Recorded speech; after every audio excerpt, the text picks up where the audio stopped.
Je peux remonter à la jeunesse, c'est peut-être là que j'ai passé plus mon mauvais quart d'heure au niveau de la discrimination parce que j'étais pas un garçon comme on dit, j'étais pas porté vers le hockey, j'ai jamais joué au hockey de ma vie, j'ai joué une partie de baseball, j'ai joué une partie de football, j'aimais pas me faire bousculer, j'aimais pas la raideur de ces jeux-là, j'étais souvent porté à dessiner chez moi, à lire des bandes dessinées, lire des livres, faire des dessins, rêvasser.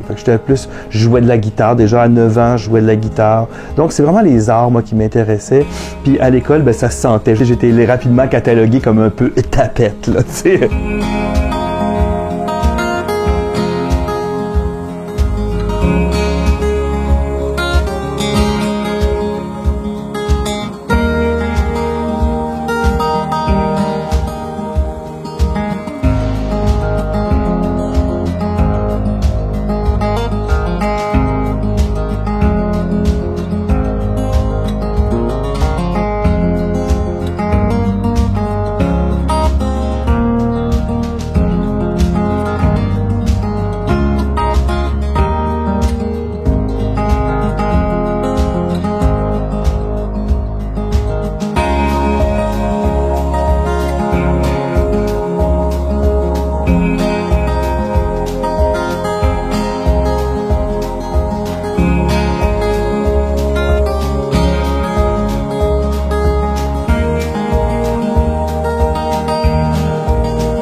Mais bon, j'ai vécu avec ça, puis j'avais assez confiance en moi pour passer par-dessus ça.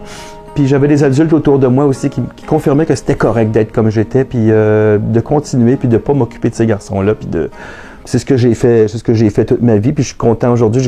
J'ai gardé cette sensibilité-là. Aujourd'hui, cette sensibilité-là me sert dans mon travail d'écrivain, en fait. Puis le côté artiste, finalement, a été valorisé par des adultes. Puis c'est là que j'ai eu confiance en moi. Puis j'ai dit, bon, regarde, moi, je suis plus artiste, je suis plus comme ça. Je suis peut-être un peu plus délicat, mais en tout cas, c'est ça qui est ça. C'est ma personnalité.